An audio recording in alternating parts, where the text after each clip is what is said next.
Good afternoon, ladies and gentlemen, and welcome to what is episode 2 of the Tackle Room.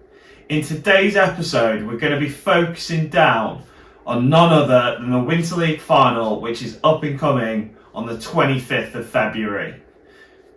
In general, we're today going to be focusing on none other than Peterborough venue's Decoy Lakes, with special guest, Daiwa-backed and Team Daiwa Dorking angler, Tom Edwards. Tom is a local to Decoy Lakes, and what we're going to do in this video is break down the tactics, best pegs on the lakes, and everything to do with decoy. So without further ado, let's get over to Tom. So we're here with Tom Edwards, qualified for Maver Match This, Golden Reel, Park Dean, Daiwa sponsored angler. How are we doing, Tom? Yeah, very well, Alex. How about you? Not too bad, mate. Not too bad. So what we're going to go into today, Tom, is more Decoy Lakes as a whole. We're going to be talking about the Winter League final. Obviously, this final has been going around for a hell of a long time. It started back in 1956. So it's a bit of it is a really prestigious event. We've got 31 teams of 10 anglers fishing on both the drains at March and Benwick, and obviously at Decoy as well. So mixed sort of final. What's your feeling on the final itself? I know you're fishing it with Daiwa Dorking. What's it like with the team at the minute? Oh, it's just like great to come to this time of the year and like get like in that team spirit again. You know what I mean? Yeah. Just like practicing all like the lead ups to like the big opens and stuff like that at Decoy. Like as soon as you get to January, everyone soon starts like going to Decoy. Like the opens go from like 20 to like 50, 60, 40, 50, 60, which is like they're fairly big opens this time of the year. And with this, with the Winter League final coming up as well, at least it gives everybody a chance to like practice and get to know a bit about the lakes and that. Yeah, exactly. Talking about Decoy as a whole, obviously you're from around the area. What are your good memories from Decoy? You really like the venue because it's your local and you've got some really good results there. But what's your main feeling about Decoy? I've won two big-ish things. I qualified for Golden Reel final there off Beastie Lake, peg 15. Which was a great feeling, to be honest. It's like one of the first finals I ever got in. I think I was only like 17 at the time. So that was like a massive feeling. And then I won the Decoy Festival there as well. So that was good as well. So lakes-wise at Decoy, what are anglers going to expect from each lake? Obviously, we can have a little rundown of each of the lakes, just so it gives people an idea of what they're going to be fishing for on the day. So we can start with Beastie.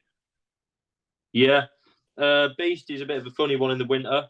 There's a lot of silvers, a lot of skimmers, a lot of roach, and also a lot of big carp. The big carp and big F1s usually generally sit. They've been sat in like, well, at the weekend it was one in the low numbers, which is like surprising actually. So it just proves they move about. But usually they intend to sit in like 22, 23 area up to like sort of 24. But there's a bites to be had all around the lake. But you can catch like 20 pound plus the silvers quite easily of roach. Yeah. What do you think the methods that are going to obviously dominate the sections on Beastie? Do you think it'll be carp dominated, or do you think for team points you'll have to fish for them silvers? Well, if you draw like in them 20s, we've got an island chuck, you're likely to catch on bomb and bread and maggot feeder and maybe a method. Yeah. And then you might catch a few on pellets on the pole and maggot short. That's basically your match on there, really. That's perfect. What are we thinking about the strip lakes? Obviously, I don't know the venue that well, but obviously, what lakes have you got on the strips? You've got Damson, which is it's not a strip lake. It's the little stop lake, as I call it, on the end. Yeah. We'll start with that one. That's full with like little carp up to like £5, loads of little F1s. Like I've seen how many fish are in that lake, and it's solid. Like it's crazy how many fish are in there. Yeah. That's just usually like your standard, like where there's loads of fish. Usually catch a load for a start with, and then it just fizzles out as the day goes on, really. And then you Yeah. just got to keep moving out, and you start close, then move out. Basically, just keep moving out. Yeah. Just a pellet based match, really, or maggots, Yeah, or it's mainly pellet and maggots, mate, on there. yeah. But you can catch down the edges in there really well and all. Like a lot, I've caught down the edge there in the like middle of February. Like I've had like 50 fish down there in Wow. like the first little bit of the match. So, but you look, if you catch, like they've grown a bit in there now, like compared to when I had that. But you're probably looking now. You'll probably have like 50 fish for like 80, 90 pounds. You know what I mean? It's sort of late like Right. that. Yeah, it sounds good. But you get loads of bites. You get loads of bites on there, which is the main thing. Yeah. Um, moving on to the next strip lake. Moving on to the first strip lake, which is Elm. Yeah. Elm's a bit of a funny one, to be honest with you. Like it's probably the peggiest strip lake, as they don't seem to sit down the car park ends like pegs 1 to 7, and then like pegs the other side 24 back to like I don't know, say maybe even as far down as 20. Yeah. I don't know why they just don't. The fish just don't seem to sit there, which Right. is it's always been the same on that lake. The further you down, the better it is. So I'm guessing the fish in there, just all of them sit in that area. There's just the odd one that strays. yeah, you don't get me wrong, you won't blank, but you could catch like 1 or 2 fish. That's how like that sort of the area of lake is, and then like up the other end of the lake, they're probably going to catch like 60, 70 pounds. You know what I mean? Right. Yeah. I'm guessing So, are these all carp or F1s? The lot. there's a bit of a mixture in there. There's also a few barbel in Elm as well. Right. Um, but the noted pegs on Elm are usually like 8, 9, and 10, and then opposite, which is like 16, 17, or like 15, 16, 17. Them genuine pegs. Yep. So, but that's Elm, and then Cedar. Moving on to Cedar is probably like Cedar at the minute is where the big weights have been coming from. Yep. Like the last few matches I've heard of that Cedar's been won off the M peg 26, which is funny enough. I drew the opposite there last year in the Winter League final, which is peg 1, and I only had 3 bites all day. And then opposite is like peg 1 is so different to peg 26. Like peg 1, you've got like mud bank, and then peg 26, you've got like Norfolk reeds and reeds that hang in the water and that, which obviously that this time of the year, a bit of cover, fish love that. Yeah. So basically just matey just dobbed bread up there all day. And then the same was on Sunday. The match was won on there on Sunday. Had £198 dobbing bread along the bank. Yeah. So how big are the fish in this lake, Tom? Are they obviously proper carp mainly? There's some monsters in there's some monsters in Cedar, like 10 to 15 pounders. Yeah. Wow. A lot of 10 to 15 pound carp, a lot.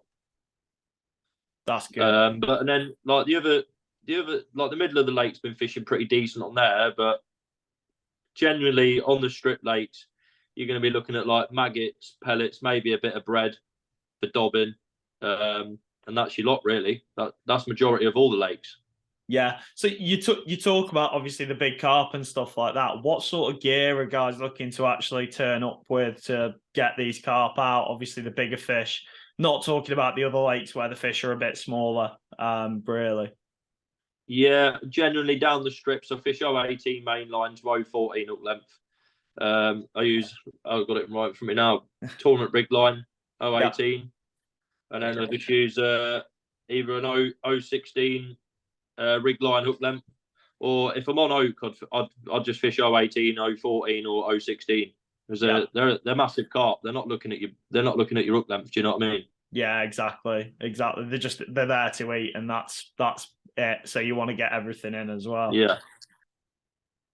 Yeah. Because generally, like in oak, they are big fish in oak. Do you know what I mean? They're like anywhere from 5 to 15 pounds, and that's majority. There is an odd F1 in there, but there's nothing like there is in like Cedar. There's a lot of big carp in Cedar, but like Elm, for instance, there's a lot more probably F1s and barbel and smaller fish in there. Yeah. Right. So we've covered most of the strip lakes there. What are the other lakes like? Obviously, Lewes, Willow, that sort of. If you had to, Lewes is like it's a great little lake, but it's dominated by Peg 6, which everyone knows the famous Peg 6 on Lewes. Everybody knows that. It's just one of them pegs where you go to some. It's not the only place where you go to. It's like, oh, I really want to draw that peg. Do you know what I mean? Like you go to most venues, you're like, oh, I really want to be on there. But it's just that's that sort of peg. Like it's got everything. It's got cover reeds, loads of reeds over to the far bank. It's such a wide peg, and like you've got so much room. It like goes out like that. Yep. And then you've got like you always catch on the pole there. It's just one of them. Everything you do, you catch on. You know. Yeah, it's one of them pegs like most venues I've got. And then you've got the other corner peg, which is peg 10. Pete was on that at the weekend. Actually, I think he had £104. He won the lake off that on the other corner peg. So the 2 point pegs like 10 and 6 are decent pegs on that lake. Yep. But that's generally all waggler, maybe a method, and then long pole with like pellets or maggots. Right, that's perfect. And then what's the next one? Oh, Willers is the next lake. Yep. So Willers is another. It's got 35 pegs on it. It's a bit like a weird shaped lake, like a bit of a donut kind of thing. And on there, I was on there at the weekend on Saturday. It fished the best lake out of them all. Right. There's most people had between 90 and £100. Like that's how it fished mega. That's great. Like loads of people had 90. It was won off peg 3 with £155. He caught on long pole and pellet, I think.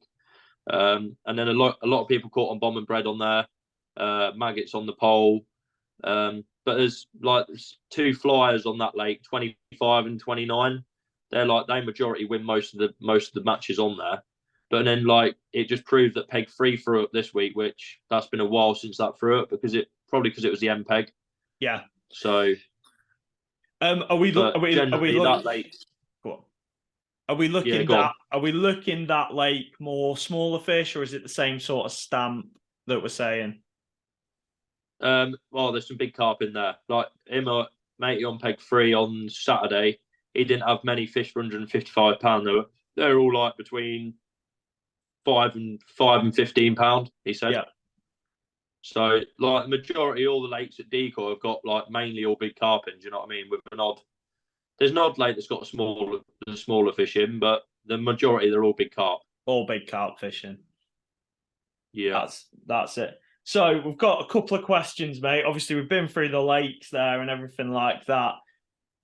In your opinion, team fishing wise, is the actual Winter League final itself going to be lost at Decoy or won at Decoy? Which sort of venue, either obviously the Drains or Decoy, which is going to win you or lose you? I know, like the Peggins obviously done. I know the Peggins done like real well. Because like the sets of pegs you get, so no one at Decoy is going to get a set of pegs at Decoy where you're going to know that you're going to be on like 6 Lewes, 20 Oak, and all this. I know that all them flies. I know that ain't going to happen. So to be honest with you, it's like the best team will win because whoever gets the most out of their draw, because everyone's going to have two duffers, like 2 not so good pegs. So like it's whoever makes the most out of them 2 not so good pegs on the day will get them points for the anglers. Do you know what I mean? Yeah. 100% agreed with you there, mate. And the next one, what do you think the winning weight's going to be individually from Decoy? If I was going to have a stab in the dark, I'd say £195. Where's that going to come from? Oh, either Lewes 6 or Cedar 26. That's what I'm going for. Right. Well, we'll hold you to that, mate, especially. Yeah. So it might come off Oak though, but if I had to put the way Cedar 26 is fishing at the minute, like with how they're stacked up there, I can't see them moving within the next couple of weeks. For like moving away from them reeds because I can't see that happening. Because last year it was the same situation. So I honestly think that Cedar 26 on the day could be a 200 pound job, definitely. Yeah, if the right angler's on there, mate. We'll just finish up now, mate. Drennan Barnsley Blacks won it last year. Really good performance all the way through. Who's your pick? Who's your pick for this year before going into the draw? I'd always say Barnsley. Obviously, I want those Dorking lads to win it, but Barnsley, they're so hard to beat. Like their team's unreal. Like the anglers they've got in it they're just another class. Do you know what I mean? They're like the knowledge they have between everyone in that team is like it's crazy. It's like not only that they don't just win the commercial national, the Winter League final. They win majority of everything. Do you know what I mean? Like they're the team to beat in my eyes. Yeah. So thanks for that, Tom. Really good speaking with you. Obviously, good luck on the Winter League final. I'll see you down there myself, but thanks for talking. Yeah, thanks, Alex. See you soon.